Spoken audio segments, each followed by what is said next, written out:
Primeira Tessalonicenses, do capítulo 1 ao capítulo 3.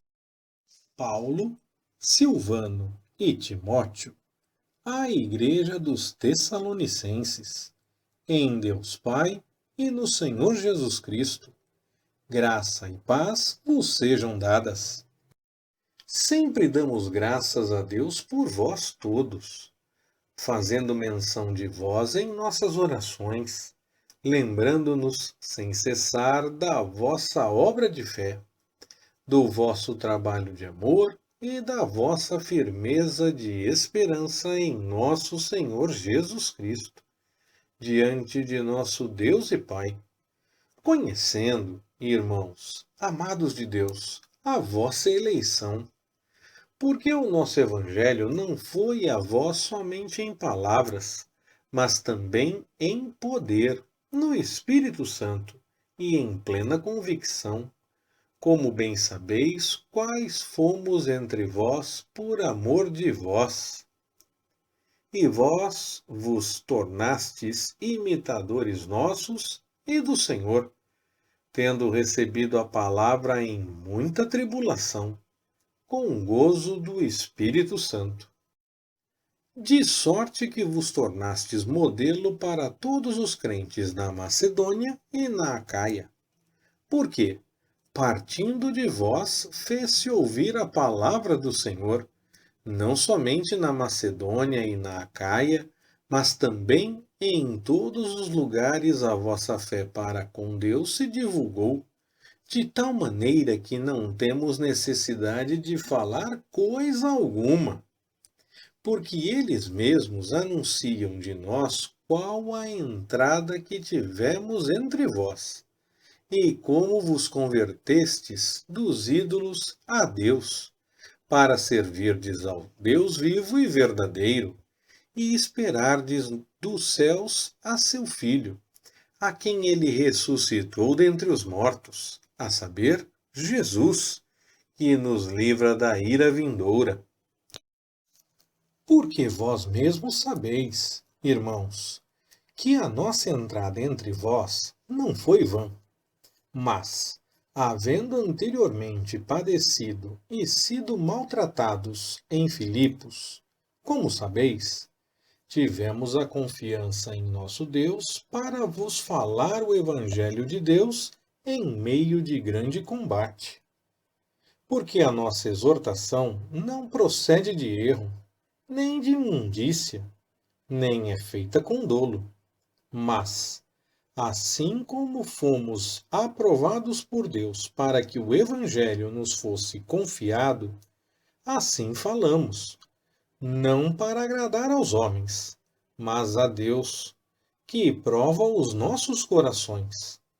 Pois nunca usamos de palavras lisonjeiras, como sabeis, nem agimos com intuitos gananciosos. Deus é testemunha. Nem buscamos glória de homens, quer de vós, quer de outros, embora pudéssemos, como apóstolos de Cristo, ser-vos pesados. Antes nos apresentamos brandos entre vós, qual ama que acaricia seus próprios filhos. Assim nós, sendo-vos tão afeiçoados, de boa vontade desejávamos comunicar-vos não somente o Evangelho de Deus, mas ainda as nossas próprias almas, porquanto vos tornastes muito amados de nós.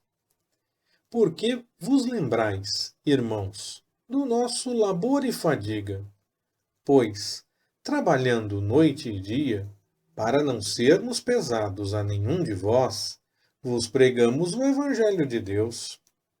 Vós e Deus sois testemunhas de quão santa e irrepreensivelmente nos portamos para convosco que credes.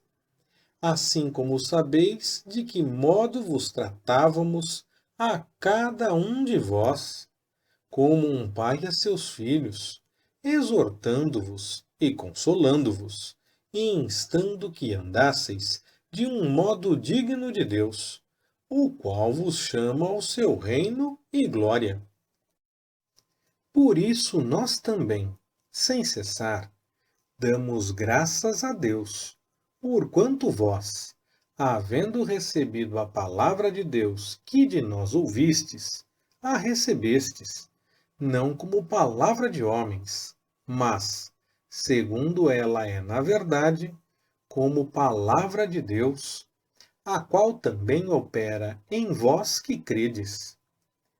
Pois vós, irmãos, vos haveis feito imitadores das igrejas de Deus em Cristo Jesus, que estão na Judéia, porque também padecestes de vossos próprios concidadãos, o mesmo que elas padeceram dos judeus, os quais mataram ao Senhor Jesus, bem como aos profetas, e a nós nos perseguiram, e não agradam a Deus, e são contrários a todos os homens, e nos impedem de falar aos gentios para que sejam salvos, de modo que enchem sempre a medida de seus pecados. Mas a ira caiu sobre eles afinal. Nós, porém, irmãos, sendo privados de vós por algum tempo, de vista, mas não de coração, tanto mais procuramos com grande desejo ver o vosso rosto, pelo que quisemos ir ter convosco, pelo menos eu, Paulo, não somente uma vez, mas duas, e Satanás nos impediu. Por quê? Qual é a nossa esperança? Ou gozo, ou coroa de glória, diante de nosso Senhor Jesus na sua vinda? Porventura, não o sois vós? Na verdade, vós sois a nossa glória e o nosso gozo.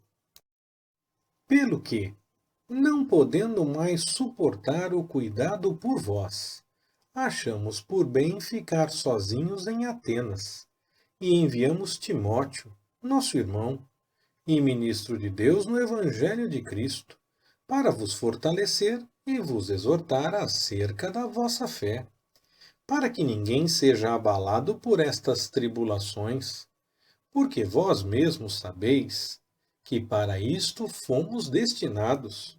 Pois, quando estávamos ainda convosco, de antemão vos declarávamos que havíamos de padecer tribulações, como sucedeu, e vós o sabeis. Por isso também, não podendo eu esperar mais, mandei saber da vossa fé, receando que o tentador vos tivesse tentado e o nosso trabalho se houvesse tornado inútil. Mas agora que Timóteo acaba de regressar do vosso meio, trazendo-nos boas notícias da vossa fé e do vosso amor, dizendo que sempre nos tendes em afetuosa lembrança, anelando ver-nos assim como nós também a vós. Por isso, irmãos, em toda a nossa necessidade e tribulação, ficamos consolados acerca de vós, pela vossa fé. Porque agora vivemos, se estáis firmes no Senhor. Pois, que ação de graças podemos render a Deus por vós, por todo o gozo com que nos regozijamos por vossa causa diante do nosso Deus, rogando incessantemente, de noite e de dia, para que possamos ver o vosso rosto e suprir o que falta à vossa fé? Ora, o próprio Deus e Pai nosso, e o nosso Senhor Jesus nos abram o caminho até vós, e o Senhor vos faça crescer e abundar em amor uns para com os outros e para com todos, como também nos abundamos para convosco, para vos confirmar os corações, de sorte que sejam irrepreensíveis em santidade diante de nosso Deus e Pai, na vinda de nosso Senhor Jesus com todos os seus santos. Leitura Pastor Ricardo, compartilhando na web, www.compartilhandonaweb.com.br. Ministério Compartilhando.